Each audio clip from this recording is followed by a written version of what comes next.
screen.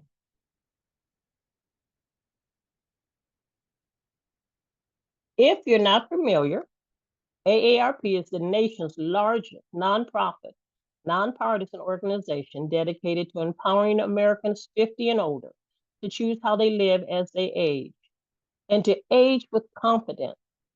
With a nationwide presence, AARP strengthens communities and advocates for what matters most to more than 100 million Americans 50 plus and their families, including health, financial security, and personal fulfillment. So, who's in the audience today, Sarita? Who do you see in the chat? If you haven't already, please put your first name and what city you're zooming in from. We have so many people, Jacqueline, from all over California, of course. We've even got people from out of state. We've got Danny from Portland, Oregon. And I'm just reading out names at random over here. We've got Terry from Palm Springs. We've got Gail from Long Island, New York. Just people from all over, like Carol from Merced, California. Susan from Boston, Teresa from Elk Grove, and Raven from Orangeville, California. That's just so many people right now. Jacqueline, I could go on and on.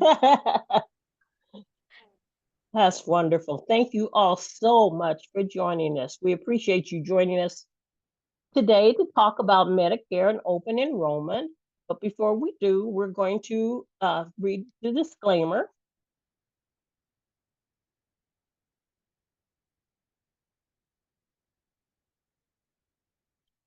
Ooh, okay.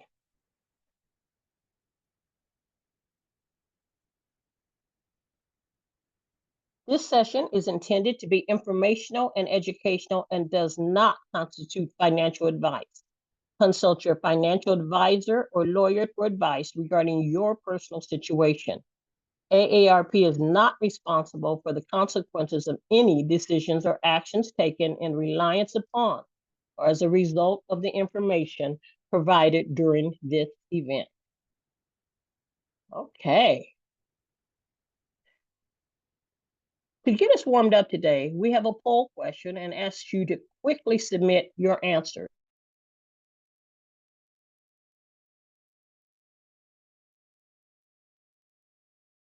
Does Medicare not pay for hospice, residential nursing home care, rehabilitation facility, or all of the above?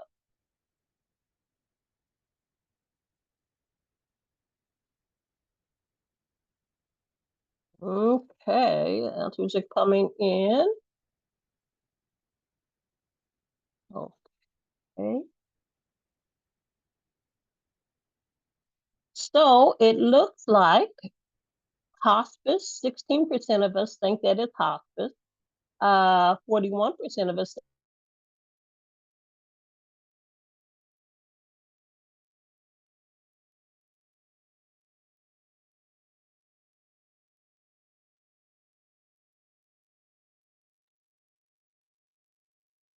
and thank you all for answering the questions in the poll. We will learn a whole lot from our speaker today.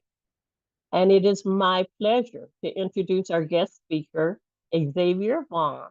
He is the advisor for AARP's Medicare Program Division.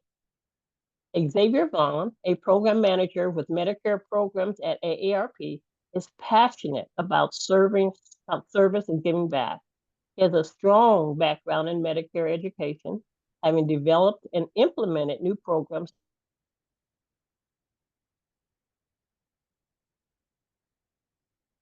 We are having some technical difficulties. Jacqueline, you're freezing and going in and out. And people, unfortunately, I'm so sorry. Bear with us. You gotta love technology. Also, if you could reintroduce Xavier, and then Xavier, if you would answer the poll question for everyone. Thank you so much. Thank you for being patient, everyone. All right, I'll turn it back over to you. Okay. You want me to reread the poll question?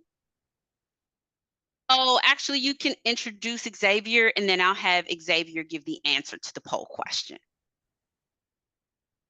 My pleasure to introduce our guest speaker, Xavier Vaughn.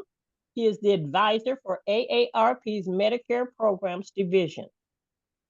Xavier Vaughn, a program manager with Medicare programs at AARP, is passionate about service and giving back. He has a strong background in Medicare education, having developed and implemented new programs at the state and national level.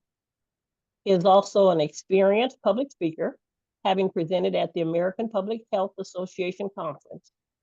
Xavier was inspired to work in Medicare education by his grandmother, great-grandmother, and other strong older adults in his life.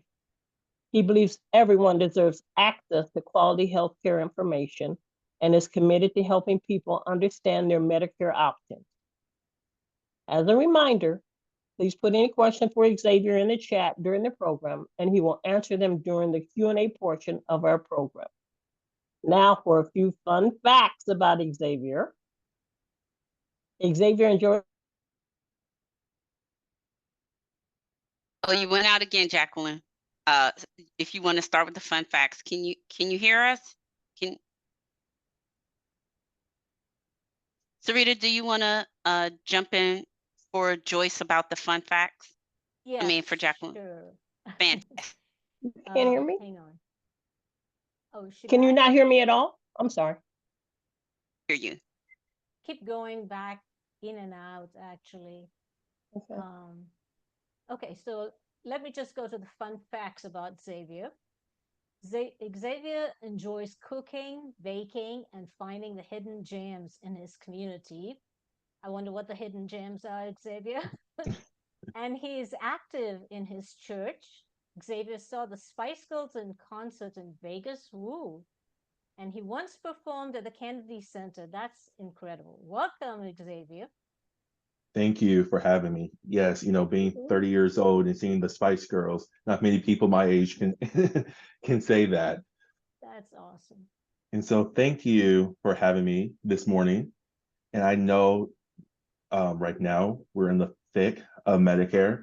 I know you all are seeing all of these Medicare commercials. You're being inundated with all of this information. So I hope that this quick presentation will help you understand and have a Medicare just a little bit better.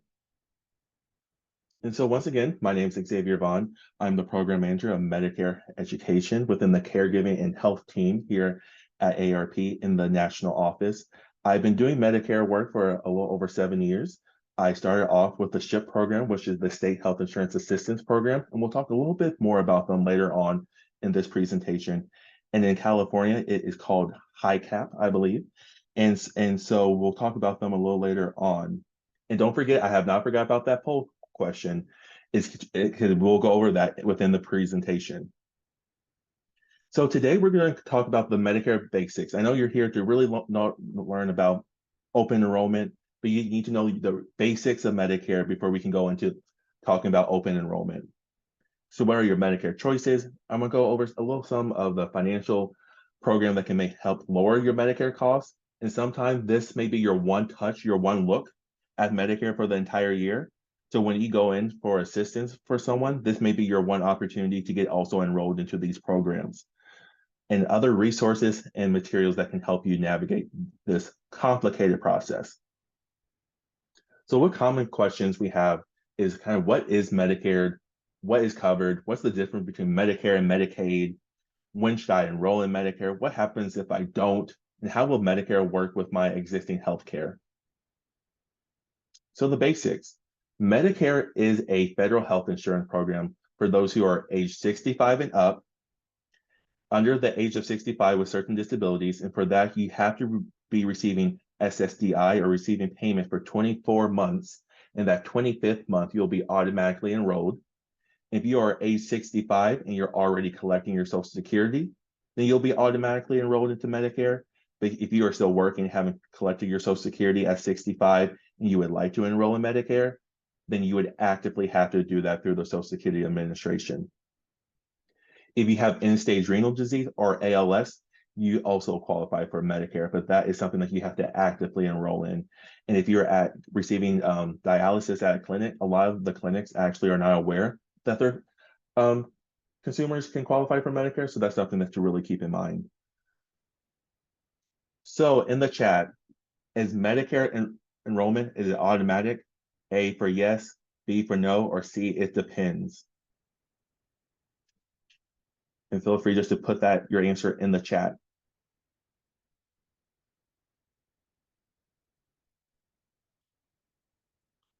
Okay. I'm seeing mostly C, and C is correct. Remember that if you are 65 collecting your Social Security, if you're on if you're receiving disability payments for 2 years, those are both automatic enrollments. Everything else you have to actively enroll in. So your responsibility for Medicare is just going to be the same as with your employer-sponsored healthcare, right? You're going to have your monthly premiums, your deductibles, co-insurance, and co-payments. And also one thing I would like to mention is that when we are going through the slides and you're going to see some costs associated with it, all the costs are the 2024 costs. The costs have not been released yet for 2025. And so as soon as they are released, we will be releasing that on AARP's website, and you can have that information there. But at this point in time, they're not released yet. So what doesn't Medicare cover? Medicare does not cover long-term care. So this is where we're going back to the poll question, right? We saw that the nursing home coverage was one of the options.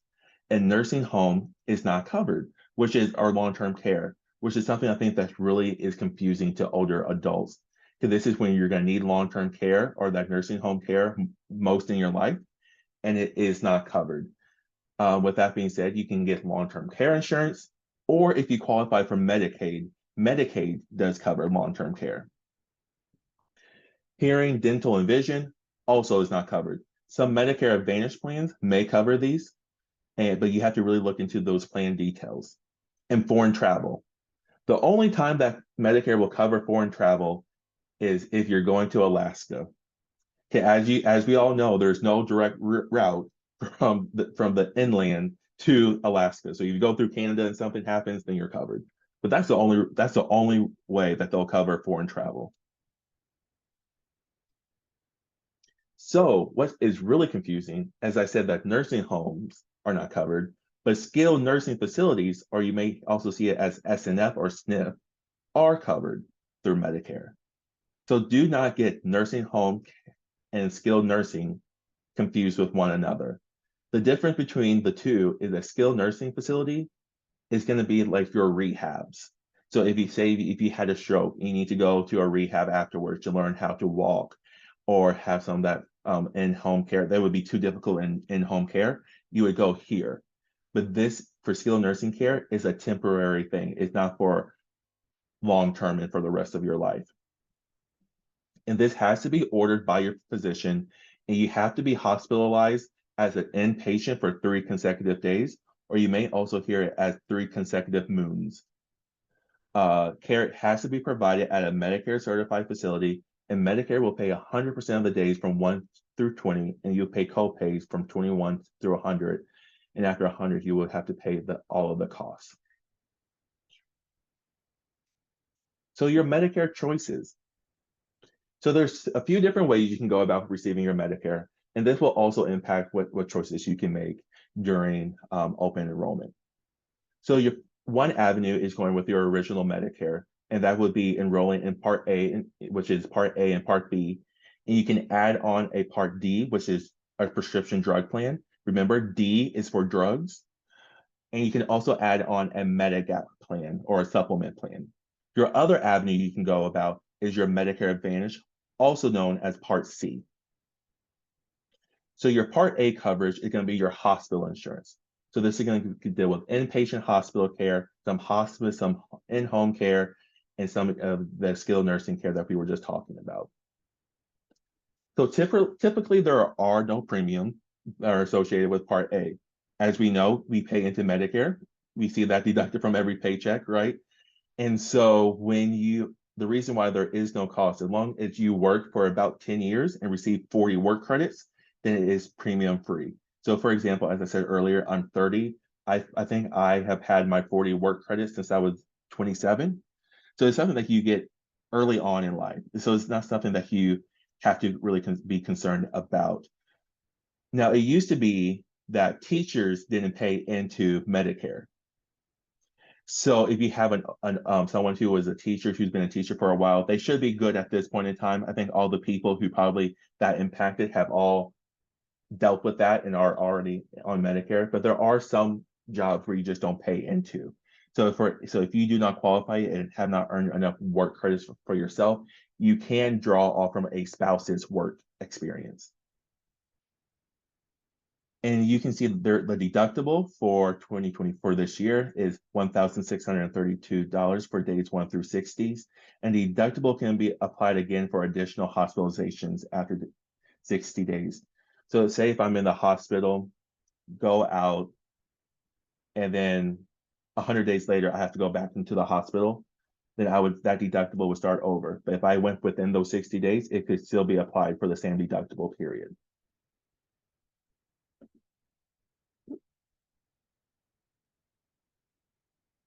So Part A continues. For coinsurance, it will be 0 for days 1 through 60s, 408 per day 61 through 90, and 816 days per lifetime reserve days. And you only have 60 lifetime reserve days. Once those are used, then you have to pay full cost. And as the term suggests, lifetime, those do not reset every year. You have 60 lifetime reserve days for your entirety on Medicare. Part B is going to be your medical insurance. So these are going to be your doctor visits, your outpatient, your durable medical equipment, which is like your oxygen machine, your hospital beds, wheelchairs, walkers, those type of things, and Medicare approved preventative services. Medicare has a whole list of preventive services that it covers, whether it be smoking cessation classes, obesity screenings, cancer screening, some vaccines. The list goes on and on. And how I like to remember Part A versus Part B is if you put hospital and medical in alphabetical order, Part A is going to go to hospital and Part B is going to go to medical. So you just put the two terms in alphabetical order, they're going to coincide with their parts. So the cost for this year is $174.70. And this is something that you have to pay whether you're on go with the original Medicare or go with the Medicare Advantage. You have to pay this amount. And if your income is higher than $103,000 or a couple of $206,000, then your premium will be higher than the $174. And it is tiered. So a person who makes 103 is not going to pay the same amount as someone who makes 206. And so there's a tier amount. And the annual deductible is $240, and coinsurance is for 20% for most services. So if you were to go to see your primary care visit doctor, you would have to pay 20% of that set price. And that is with anything within Part B, you would have to be responsible for that 20%. So prescription drug coverage, it helps cover the cost of prescription drugs that you pick up at the pharmacy, and it is ran by a Medicare approved company. And every year you'll receive an annual notice of change. So probably last month, if you're already on a plan, you should receive an annual notice of change. That's going to let you know any changes for your plan for this upcoming year.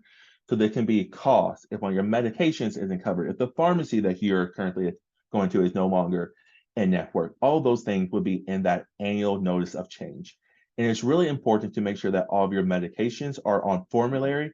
And what that means is that make sure that all your medicine that you take is on the list that the drug plan has to make sure that it's covered by that plan.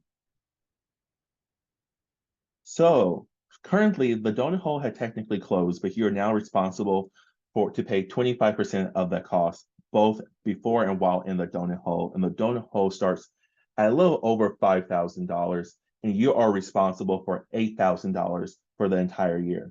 But what the great news is for next year, that $8,000 amount will go all the way down to $2,000, which will be a great cost savings for many people, especially if you're on insulin, which we know has also gone down to $35 as long as it's a covered insulin for that plan. or an inhaler. Both those are two of your high ticket items when it comes to a Part D plan, or inhalers and insulin. And not only will it go down to $2,000, you can now spread that $2,000 out throughout the entire calendar year. So for example, if you have a high cost drug and you may be paying $500 a month, and so in 4 months, you'll reach your out-of-pocket max of $2,000. Instead of having to pay $500 for 4 months in a row, you'll now have the option to spread that cost out through the entire calendar year, where it can be, which will allow you to have more financial flexibility in your monthly spending. So that is one avenue which is original Medicare.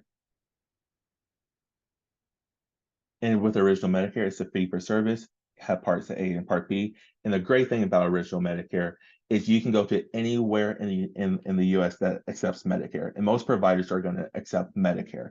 You don't have to deal with an in and out network. And you can choose to join a Medicare prescription drug plan for that drug coverage.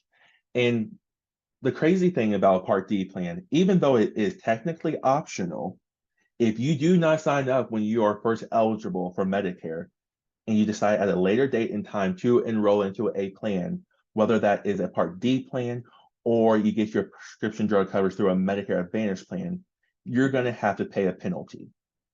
And we'll go over the penalties a little later on in this presentation. And so even though it's optional, it's really not. And also you need coverage for your medications. So a Medigap or a supplement plan does exactly what the name suggests. It helps fill in the gaps or supplement your original Medicare.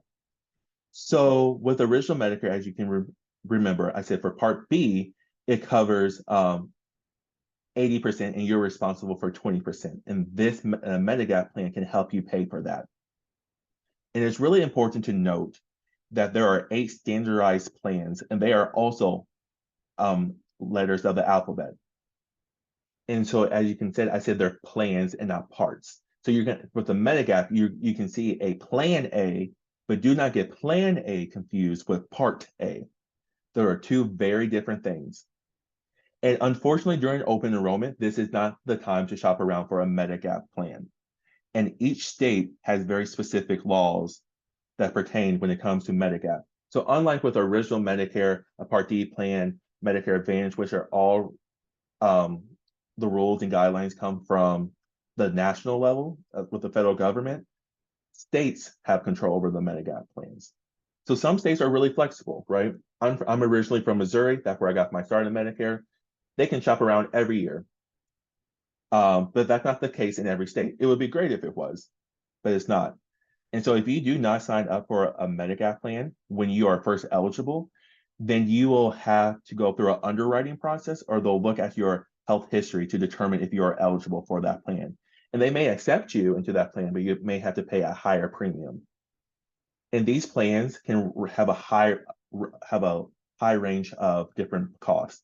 So if you get a top tier plan, which is a G plan, that could be between $100 and $200 per month. So that is not in everyone's price range, right? So that is why there's also the Medicare Advantage plan, which is the option. It's an alternative to original Medicare. As you know, in this day and age, we love a good bundle, right? We bundle our phone, internet, cable, all into one comprehensive plan. And that is exactly what your Medicare Advantage plan does. It bundles your Part A, your Part B, and most of the time your Part D into one comprehensive plan that is offered by a private insurance company. But this may limit your ability to purchase a Medigap in the future. So during open enrollment, this is your time that you can shop around for both a Medicare Advantage plan and a Part D plan.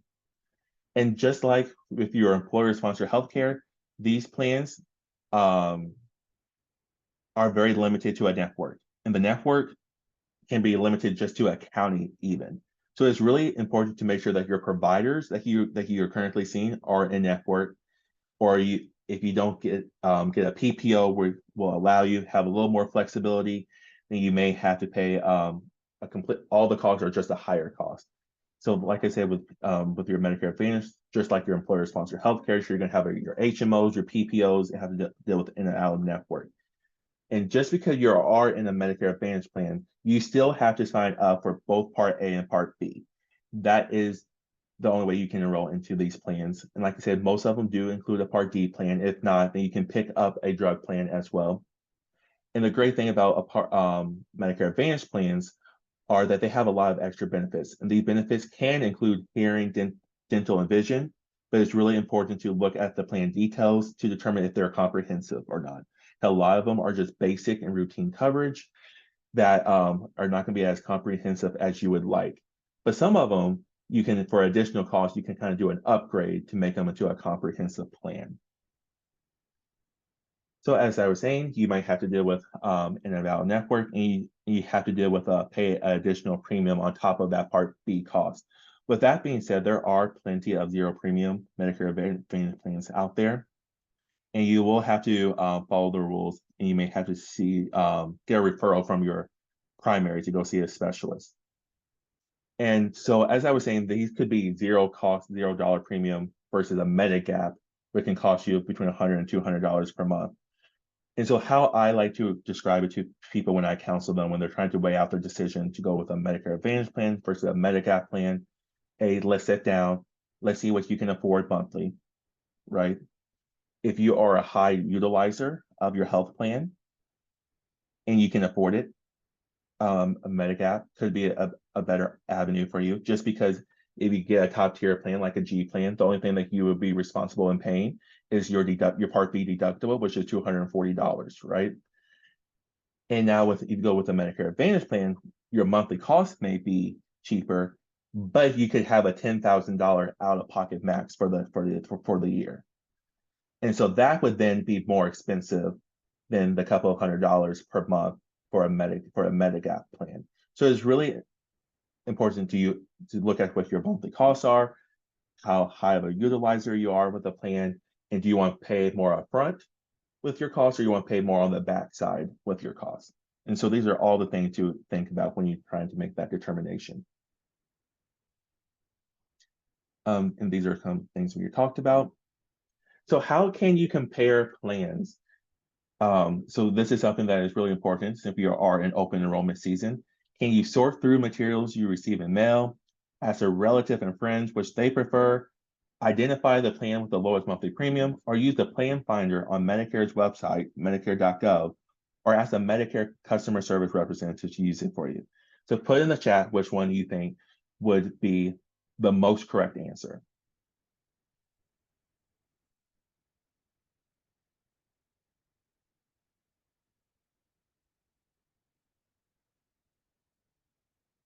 Okay, I am seeing nothing but D's in the chat, which if this was a test, D wouldn't be good, but for this multiple choice question, D is the correct answer. And so I'm gonna say there's nothing wrong with doing some of these, right? Sort through the materials you receive in the mail. That might give you a nice primer and things to consider when you look at your Medicare options. Ask your relatives and friends what they prefer. They may had a bad experience with the plan or something, or maybe you go to the same doctor, and so the plan that they're on wouldn't work for you, or vice versa. But healthcare and our healthcare needs are so individualized, right? So that would not be the best approach. Even if your spouse is on one plan, doesn't mean that would be the best plan for you. Identify the plan with the lowest monthly premium. Just because it has the lowest monthly premium doesn't mean it's going to be your lowest monthly cost. So that's really important to note. And so that is why the plan finder is the best option. So when you go on the plan finder, you can actually create an account.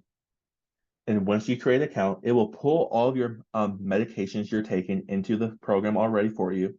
Once upon a time, we had to enter all the medications, but in the year of 2024, those are auto populated.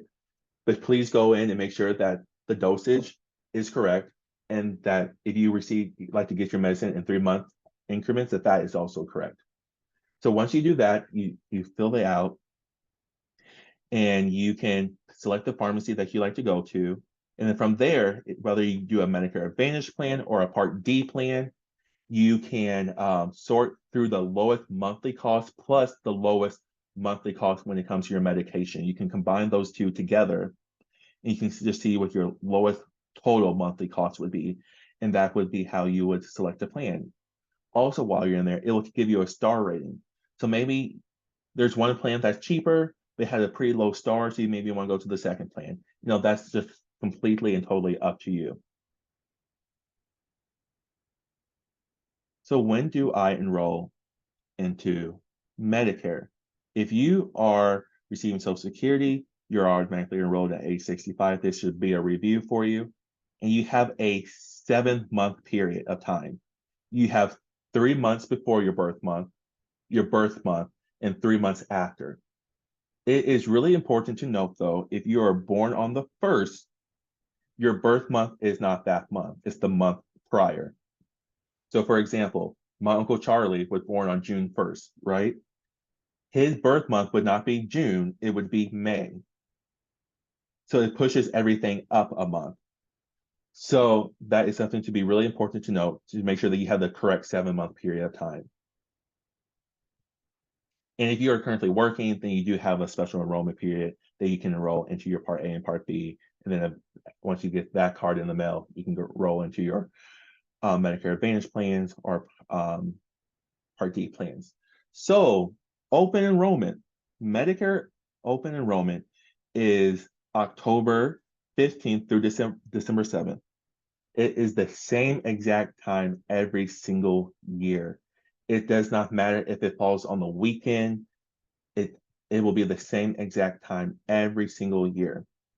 If for some reason you couldn't maybe you were sick or life happens, right? And you're on a Medicare Advantage plan and you did not shop around during open enrollment, then good news for you, because there is a Medicare Advantage open enrollment period, which takes place January 1st through March 31st. And you can shop around during that time if you have a Medicare Advantage plan and go to a different Medicare Advantage plan, or go back to original Medicare and pick up a drug plan. And as we said, during open enrollment, you'll receive an annual notice of change in which you will get notified of any changes within your plan. So if it got discontinued, cost changes, formulary changes, all of that would be in that letter. Also, you should get a really thick book in the mail called the Medicare and You book every single year. And the really great thing is that will have a lot of great information. So anything that I go over today will be in that book. And also, if you flip that book over, you will see information from your SHIP or your State Health Insurance Assistance Program, which can be a great resource during open enrollment. And what the SHIP does, the SHIP is a free and unbiased program that helps people with their Medicare needs. So they can help you get enrolled in the Medicare when you're first eligible. During open enrollment, they can help you navigate and sort through to pick up a drug plan, a Medicare Advantage plan. And during that time, not only are they going to do that, they're also going to screen you to make sure you don't qualify for any assistance programs. Because like I said, a lot of times, this is the one time of the year that you think about your Medicare during open enrollment. So there's no greater time for people to screen you for the assistance program. And the thing is, even if you're not, if you don't qualify for any of these assistance programs, you probably know someone who does, right? And these assistance programs can be life-changing for people. So if you can qualify for a special enrollment, it can trigger triggered by different events. A really great thing that I think that we should mention right now, since we are in hurricane season, and we saw all the disaster that has happened, and we're about to see more in Florida, is that if there's a natural disaster, that also qualifies you for a special enrollment period. But most people use it for if they're moving to a different area or if they're retiring. That's probably the two most common special enrollment periods. Medicare fraud, protect your card. Do not give your Medicare card to anyone unless you contact them. Because when I tell you, like I said, I used to work for this SHIP, and they would call us and then we would call them back. And people were like, well, I'm not supposed to give out my Medicare number, which is generally true. But remember, if you contact someone, to help you with your Medicare, they're going to need that number to help you. And just also remember, Medicare will not call and sell you anything and check for billing fraud, which is really great. If you create that Medicare account, you can look at all your Medicare summary notice and all those different things and keep maybe more on top of your Medicare billing. So we're going to skip through these things a little bit. Open enrollment, we're going to go back and talk a little bit more about open enrollment. So what can you do during open enrollment, which is October 15th through December 7th? If you are on a Medicare Advantage plan, this is your time to shop around. You can go to a different Medicare Advantage plan, or you can go to a Part D plan during this time. And the same is true in the inverse. So if you're on a Part D plan, you can go to a different Part D plan, or you can go to a Medicare Advantage plan. And some people think, oh, well, you know, I'm really happy with my health, with my insurance. Why would I shop around? Your healthcare needs change every single year. You might be on a new medication. You may have a new doctor that you want to make sure is still covered, different things. And also, just because that it was the best plan for you in 2024, and the best, and by best, I mean, I'm going to say cheapest, right? Cheapest in monthly premium and your medication total cost. But in 2025, there may be a plan that's even cheaper for you. There are people who have, and you may think this is an exaggeration, and I promise you it's not, people who have saved tens of thousands of dollars because they switched their plan. Because they were just like, oh, I'm so happy this year, didn't realize a change was happening for the next year, and have saved a lot of money. So when I tell you, you don't have to change your plan, right? If you're happy with it, but still explore your options. That is, if I can leave you with anything today, it is to explore your options during open enrollment. So penalties. If you do not sign up for Part A when you're first eligible, you have to pay up to 10% increase for the monthly premium for twice the number of years you did not sign up. So if you go 1 year without signing up for Part A, then you will have to pay that penalty for 2 years. And I should also mention, if you do not sign up for your Part A and Part B during your special enrollment or initial enrollment period in a timely fashion, there is a time every single year known as the general enrollment period, which is also January 1st through March 31st. And your coverage will begin the first of the following month, which is great. It used to be that you signed up during the 3-month period and your Medicare coverage didn't start until July. So the fact that we have now changed it to where it starts the following month is a great improvement. So with Part B, you have a 10% monthly premium for each 12-month period you do not sign up. And this penalty will stick with you for a lifetime. So 10% of $174.70, so $17.74, that's quite a bit of money. That's the trip to the grocery store to get a few items. So and you multiply that by 12, that's a lot of money that you're just giving out.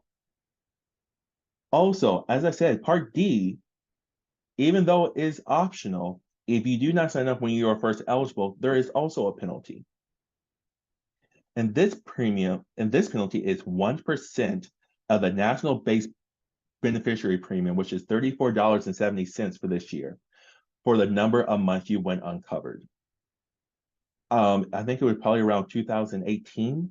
I was helping an individual during open enrollment to see what her options was, and she told me, Xavier, I never signed up for a Part D plan. Part D, which is crazy to think about, is a fairly new program when it comes to Medicare. It started in 2006. So this lady I was helping from 2006 to 2018 never signed up for a Part D plan. So she was going to have to pay 144% of this, however the national base premium was for in 2018. So it was somewhere around 30 some dollars. It hasn't really changed too much. Can you imagine how much that monthly premium would have been? The cheapest cost in Missouri at that time was $15 for a Part D plan. So even she enrolled into the cheapest plan, that her penalty was way more than what that cost of that plan would have been. So it's really important to sign up for Medicare when you're eligible. That's the point I want to drive home to. So Medicaid and other programs. Medicaid, which you do not get confused with Medicare. This is what I have always told when I was growing up and learning in school and stuff. It was you care for the elderly and you aid the needy. And that's how you kind of remember the two. But with Medicare, it will help pay some of the stuff that original Medicare doesn't pay for. So it's gonna do some of that long-term care. You can even get some hearing, dental, vision built into it. But coverage does vary from state to state, and they're also going to have more financial flexibilities within that. Another program which is ran through the state Medicaid office is your Medicare savings programs, and that will help you with your Part B premiums and also some of your drug costs. Okay, if you qualify for a Medicare savings program, you also are automatically enrolled in what's known as the Extra Help program, which also helps with your Part D costs. And there are also some federal programs, some pharmaceutical programs that you can use. So if you need some assistance, feel free to contact Medicare. If you forget the number, it is literally just 1-800-MEDICARE, or go to the website here. Medicare Rights Center is a nonprofit organization that AARP we partner with quite a bit, and they answer some of our Medicare questions online. And also the SHIPS, which is a program that I have mentioned before. And then this is just a little bit more information. There's one in every state and U.S. territory. So if you are maybe a caregiver for someone who's outside of your state, you can still contact them for assistance. You can also go to shiphelp.org and get more information.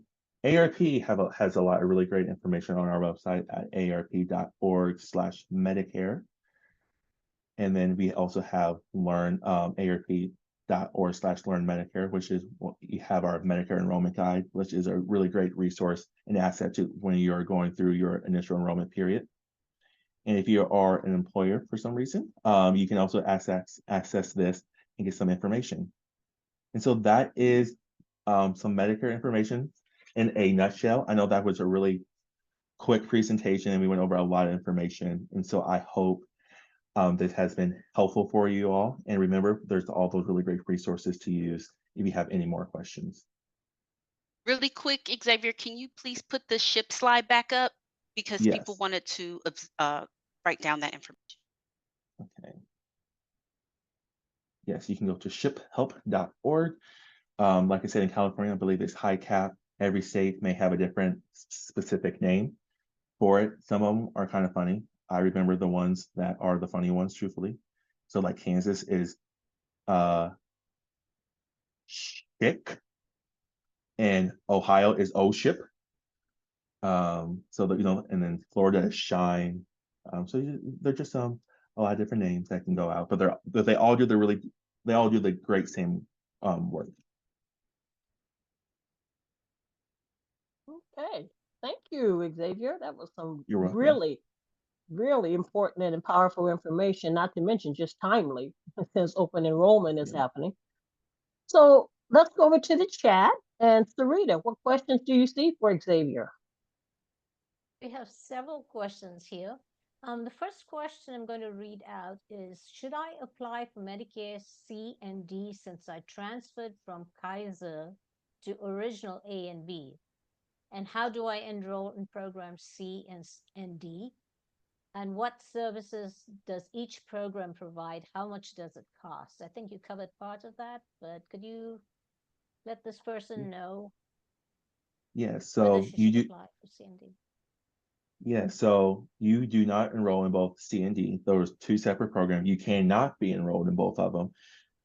Because and remember, Part C or Medicare Advantage plan most of the time does have that Part D built into it.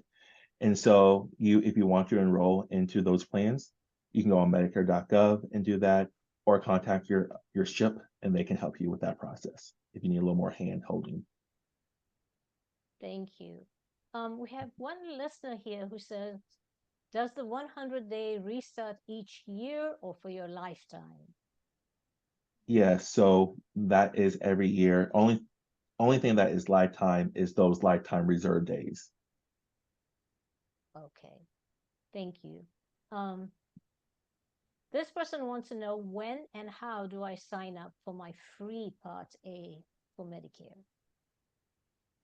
Yeah, so you sign up for Medicare, whether it's Part A, Part B, all of that is administered through the Social Security Administration.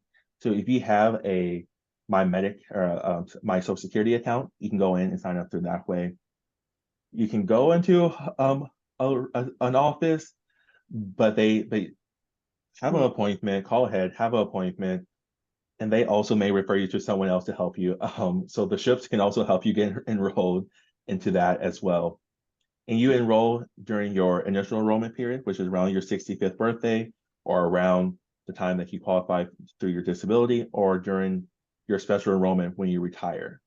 So that's when you would be signed up for Part A. And it's one of those things, if you decide to work and keep your employer sponsored healthcare, but you want to go ahead and sign up for Part A, that is something that you 100% can do. Because it's free for most people. So why not sign up and have more coverage? Thank you. That's good to know. This person wants to know how they can check if the prescriptions are on the formulary list. Yeah, so like I said, during the annual notice of change, they'll notify you of any changes for that year. Also, you can go to the plan website and look at the plan that you have, and you can see the formulary.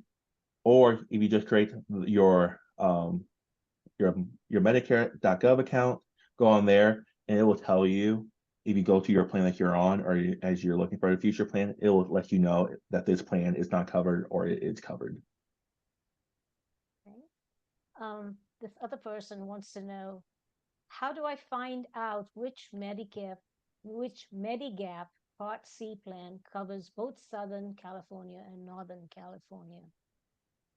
So it's important to note that Medigap and Part C are two very different things. You cannot be enrolled in both a Medigap and a Part C plan. That is illegal. So with that being said, Medicaps, you should be fine throughout the state. Medicare Advantage plans, that is something that you need to kind of look into more carefully. So what I would do is I would do a search in both regions of the state in California to see if that plan will cover the entire state. And if it doesn't, then maybe a Medicare Advantage plan is not the correct plan for you. Thank you. This other person needs to know, how does CalPERS coverage work with Medicare?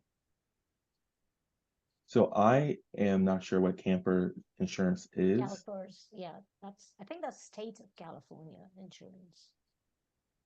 Okay, so probably like the state retiree plan. Is that what I guess that what so. it? I think so. Okay. Yeah. So when it comes to retiree plans, it's really important to note that um, that you can, you'll have to sign up for your Part A and Part B as you would, and your state retiree Medicare plan would kind of just act as a Medicare Advantage type plan a lot of times, or maybe a Medigap plan, depending on how the plan is structured in that state. But it's also really important to know if you have retiree coverage and you decide to switch away from it and go with maybe pick up a plan from Humana, United Healthcare, or something that's on Medicare.gov, then your retiree plan may not allow you back on. So it's really important if you want to shop around and kind of leave your retiree plan from your employer, that you understand all the rules that are associated with that.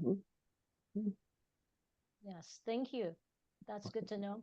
If you can just clarify, this person says open enrollment is only if you're already receiving, I guess, Social Security and want to change, and not for initial enrollment, right? Yeah, so open enrollment is kind of your do-over of sorts, that if you're already on Medicare receiving coverage, this is when you can sign up and make those changes. And it could happen to be, right, depending on when you're born, that your initial enrollment will coincide with open enrollment, but they're handled in two different ways. Okay. This other person wants to know if you can apply for Medicare Advantage now, and I assume they mean if you're already on Medicare. Yeah, But so, yeah. okay, sorry, go ahead. No, I was just going to repeat the Okay. question that do you apply for Medicare Advantage now is what they asking. So if you would apply for Medicare Advantage during open enrollment, which is October 15th through December 7th, unless you're in your initial or special enrollment period, then you could go ahead and do it now. But if you just want to shop around, then you have to do it during October 15th through December 7th. Okay. Are my Medicare and Part D coverage, do they continue automatically from the first enrollment, or do you have to sign up every year? No, so if you decide to make no changes during open enrollment, or just don't shop around, whatever the reason may be, then you'll be automatically enrolled into that plan for the following year. And if that plan is being discontinued, then they'll automatically enroll you into a different plan. Okay. We're kind of running short on time here. And I'm looking at this question, probably the last question we're going to take today. This person says, if I'm paying for COBRA through a former employer and can still keep COBRA until age 66, can I still enroll for Medicare before I turn 65? So if you are on COBRA and you're about to turn 65, then you need to enroll in Medicare, because COBRA does not count as credible coverage for Medicare. So once you become eligible, you would have to stop COBRA and can switch over to Medicare. Thank you. And Jacqueline, I'm going to turn it over to you now. We've got 5 minutes before closing. Oh, thank you, Sarita, for all those questions. I know we have a lot more, but time will not allow, Yes, we do. unfortunately, and this is a subject that can go on for days. Thank you so much, Xavier. You really, really presented some powerful information. Thank you for having me. Before we close out, we'd like to take a quick pulse about what you've learned. Put in the chat, what did you learn about Medicare and open enrollment today? Sarita, back to you. What are folks writing?